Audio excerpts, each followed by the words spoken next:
कोई भी physical quantity जिसमें magnitude as well as direction दोनों हो तो उस फिजिकल क्वांटिटी को हम वेक्टर क्वांटिटी कहते हैं।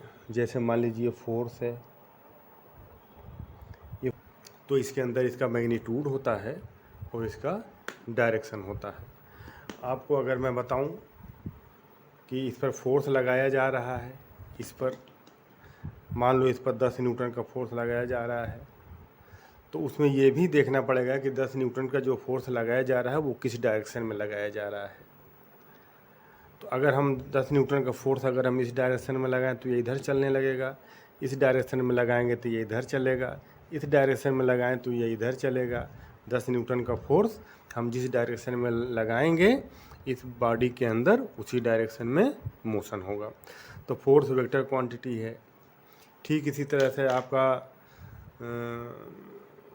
एक्सेलरेशन वेक्टर क्वांटिटी है, वेलोसिटी वेक्टर क्वांटिटी है, मोमेंटम वेक्टर क्वांटिटी है, ये सब वेक्टर क्वांटिटी हैं।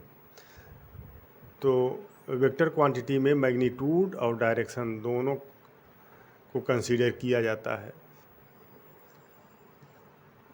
ठीक इसी तरह से स्केलर क्वांटिटी वे क्वांटिटी होती है जिसके अंदर डायरेक्शन नहीं होता है,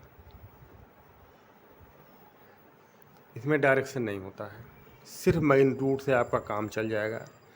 जैसे आपका मास है, ये स्केलर क्वांटिटी है, टाइम है, ये एक स्केलर क्वांटिटी है, और डिस्टेंस है, डिस्टेंस स्केलर क्वांटिटी है, मगर डिस्प्लेसमेंट वेक्टर क्वांटिटी हो जाएगा। ठीक इसी तरह से स्पीड, ये स्केलर क्वांटिटी है, स्पीड में कोई डायरेक्शन नहीं होता है, मगर अगर हम वेलोसिटी की बात करें तो वेलोसिटी वेक्टर क्वांटिटी हो जाएगा।